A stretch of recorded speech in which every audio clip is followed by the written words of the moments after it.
Vamos a continuar con las clases teóricas, a lo que hoy está programado hablar sobre patologías de la cintura escapular. Ya conocemos la cintura pelviana, o tenemos referencias probablemente de la cintura pelviana. La cintura escapular es un conjunto de huesos y articulaciones que van a actuar en movimientos coordinados. Obviamente, si existiera alguna lesión en alguno de los componentes de la cintura escapular, va a generar afectación fundamentalmente en la movilidad. Bueno, pasemos, doctora. Siempre he visto por conveniente tocar algunos puntos acerca de lo que significa la anatomía, porque la traumatología, desde el punto de vista técnico, trata mucho las alteraciones que se producen en el aparato musculoesquelético, y damos una pequeña revisión de la anatomía de la cintura escapular. Aquí podemos observar el extremo proximal de la clavícula, que va a formar una articulación que conocemos como la articulación esternoclavicular. Es una articulación que está unido por ligamentos, tanto en la zona anterior, en la zona superior y en la zona posterior. Aparte, hay una unión entre la clavícula y la primera costilla. Vamos a pasar directamente a lo que significa la clavícula. Busque la clavícula, por favor. Hablar de la articulación esternoclavicular, pase a clavícula. Hablar sobre patologías de la articulación esternoclavicular son poquísimas. Yo en el tiempo de más de 40 años en la especialidad, son pocas las veces que hemos visto patologías que van directamente a esta articulación. Vamos a enfocarnos en este momento a lo que significa la clavícula. Anatómicamente, la clavícula es un hueso con una orientación horizontal. Es un hueso que tiene características propias desde la forma de la estructura. Se le conoce también como una I itálica. Si en la zona proximal estaba formando la articulación y mantenía una estabilidad a través de ligamentos, en la zona distal la clavícula también está estabilizado por ligamentos importantes, y acá sí quisiera que presten mucha atención. Va a formar la articulación acromioclavicular y van a observar que existe un ligamento acromioclavicular anterior, posterior y superior. Dentro de la articulación existe un menisco discoide, que es parte de la propia articulación. Pero por debajo del extremo distal de la clavícula notamos la presencia de un tubérculo, que es la apófisis coracoides. Hace muchos años no se le daba valor a la presencia de la apófisis coracoides en las lesiones traumáticas de la clavícula. Ya a buen tiempo tiene un gran valor, porque se inserta a través de esta apófisis dos ligamentos principales, que es el ligamento trapezoideo y el ligamento conoideo. Quiero que recuerden mucho la presencia de estos dos ligamentos, que es importante en toda patología traumática que se presente en esta zona de la clavícula. Pasemos. Esta es la forma de la clavícula en diferente posición. Pasemos. La clavícula también tiene un alto grado de protección para una vascularidad que viene descendiendo de la parte superior y de la parte posterior, como es la gran arteria axilar. Y miren que salen diferentes ramas importantes. Entonces, una de las características de la clavícula es la protección a vasos importantes. ¿Ya? Y acá vamos a ver arterias que tienen una gran importancia, como se va a ver cuando hablemos de las fracturas proximales del útero acerca de las circunflejas. Pase, doctora. También vemos el tronco derivado del plexo cervical, y en el extremo inferior ya van individualizándose y tenemos anillos importantes que le van a dar movilidad y sensibilidad al miembro superior. Dentro de los más importantes está el radial medial cubital. Pasemos. Antecedentes. Las patologías traumáticas de clavícula parten de un antecedente traumático que se desarrolla muchas veces en las actividades deportivas, en las caídas, cualquier caída que suponga un trauma, sea directo o indirecto en la clavícula, también son de gran frecuencia. En accidentes automovilísticos y en traumatismos en el hombro que están directamente relacionados a un trauma al hombro, pero con repercusión en la zona de la clavícula. Hay una patología traumática que también es común ver en las emergencias, que son las fracturas por arma de fuego. Se ven muchas fracturas de arma de fuego que se localizan en la clavícula. ¿Cuáles son los mecanismos de producción de estos traumatismos o lesiones traumáticas a la clavícula? Son el mecanismo directo y el mecanismo indirecto. Mecanismo directo cuando las fuerzas, las energías van directamente hacia la zona de la fractura. Y mecanismo indirecto cuando a través del trauma producido por fuera de la clavícula tienen una repercusión en la propia clavícula. Pase. Esto es uno de los mecanismos más comunes. Se ve mucho en personas que practican este deporte, alpinismo, escalar, pues, elevaciones, pero esta es una de las características. Aquí vemos una caída directamente en la zona externa del hombro, o sea, un mecanismo indirecto que va a producir una fractura de clavícula. Y esto es una de las características de la posición en un fracturado de clavícula.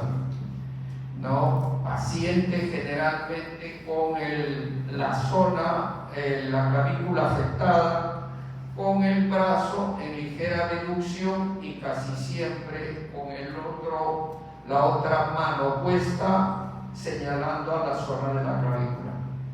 Pase. Miren, aquí hay otro caso. ¿Cuál es las características clínicas de la fractura de clavícula? Dolor. La presencia de dolor. Un paciente que sufre una caída, ya sea mecanismo directo o indirecto, señalando la zona de la clavícula, ya estamos frente al diagnóstico de una fractura de clavícula. A la inspección observamos un aumento de volumen. Cuando la clavícula se ha producido desplazamientos, sobre todo superiores o cabalgamientos, vamos a notar una deformidad en la zona clavicular. La presencia de equimosis, aún que no haya deformación, también nos está expresando una fractura sin desplazamiento. Algunos pacientes llegan a las emergencias solamente refiriendo dolor en la zona de la clavícula y refieren siento movilidad en esta zona, como es la movilidad normal. En algunos casos pacientes refieren movilidad anormal en la zona. Y en algunos casos siento un crujido cada vez que muevo el hombro en la zona de la clavícula. Y la actitud antálgica, que es típico y característico en el fracturado. Pasemos, doctor. Este es un paciente, practica deporte, fútbol, sufre una caída. Esto es a la inspección, un aumento de volumen, y esta es la imagen radiográfica. Pero miren la posición antálgica. Pasemos. Hay que evaluar no solamente la clínica de la fractura, sino también lo que sucede en la periferia de la zona de la fractura. ¿Qué es lo que vamos a evaluar? La característica de la piel, más aún causa preocupación cuando vemos alteración de la integridad de la piel, como en este caso. Como también pudiera haber una fractura expuesta, siempre hay que evaluar toda la característica de la piel.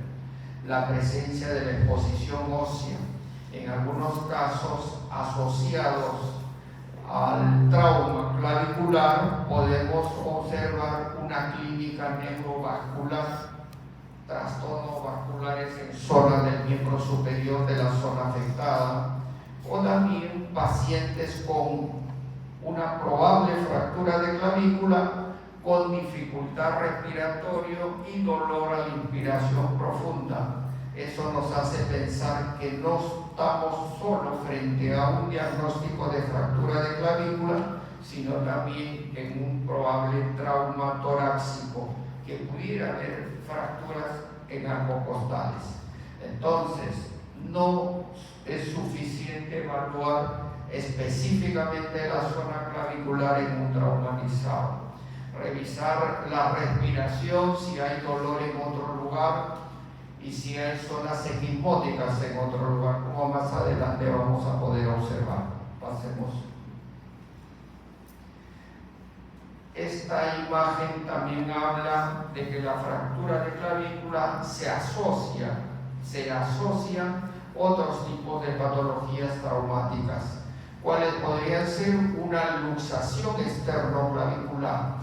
Claro que la imagen radiográfica habla directamente de una fractura, pero si evaluamos radiográfica clínicamente la zona distal, podemos estar adicionalmente frente a una luxación acromioclavicular. Aquí vemos una lesión en la glena del hombro. Como podemos ver, una fractura en la zona infraglenoidea o una fractura de costilla. Pasemos, doctor. ¿Cuál es el estudio principal para determinar una fractura de clavícula? Son las imágenes radiográficas. Las radiográficas tomadas en una incidencia inicialmente antero-posterior o una axial fácilmente determina una fractura. Para el grupo de las fracturas complejas, o sea, las fracturas con desplazamiento polifragmentarias, ya podemos utilizar una tomografía ya computarizada, pero con una buena radiografía suficiente para determinar la presencia de una fractura. Pasemos. En la traumatología, parte de los avances de la traumatología es identificar la lesión y los grados de la lesión. Y esto están plenamente identificados si es que conocemos la clasificación de la fractura correspondiente. La clavícula también tiene sus clasificaciones. Una de las clasificaciones que más utilizamos es la clasificación de Hallman. También se utiliza la clasificación de Neer y la clasificación de AO. Hay infinidad de clasificaciones, pero esto está dentro de lo más importante. ¿Para qué nos sirve clasificar una fractura? Nos sirve para tener una claridad a mayor precisión de diagnóstico de la lesión. También nos sirve para hacer un plan de tratamiento mucho más preciso y exacto, pero también nos sirve para determinar el pronóstico de la lesión. Un grado 1, el pronóstico es totalmente diferente al grado 2 y al grado 3. En todas las fracturas, principales objetivos de una clasificación es para diagnóstico, tratamiento y pronóstico. Entonces, vale la pena conocer clasificación de las fracturas más importantes. Pasemos, doctora. Que habla la clasificación de Hallman, hace una división de toda la estructura de la clavícula y subdivide en 3 segmentos imaginarios, como la zona proximal, la zona media y la zona distal, o la zona medial y la zona lateral, en cuestión de sinonimia, o sea, divide en 3 segmentos principales. Pasemos.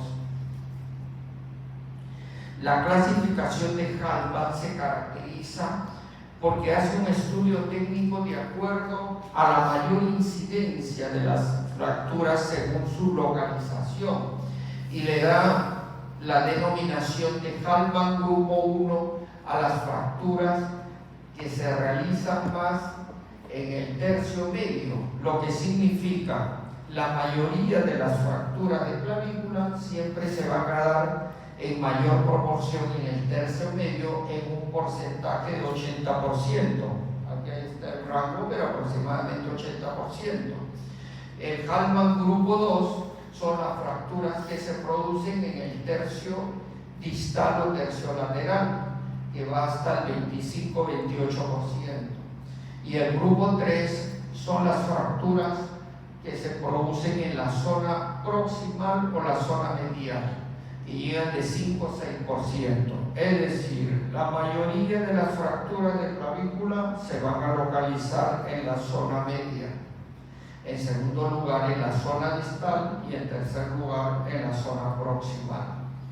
De tal manera que ya lo vamos a ver según Hallman, de acuerdo al grupo.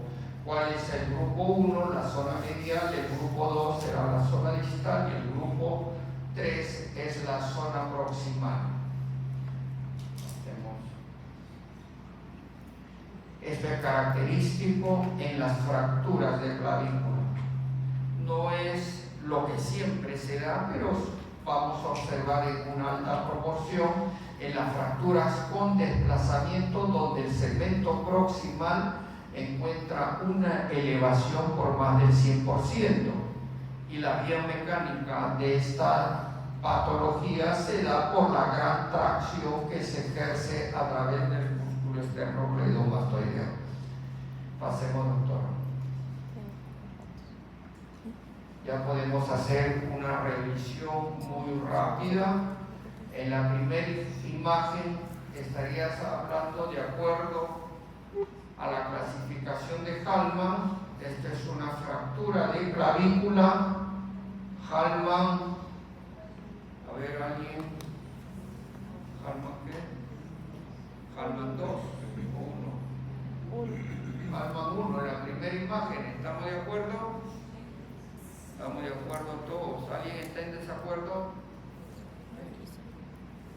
¿Es de Hallman 1?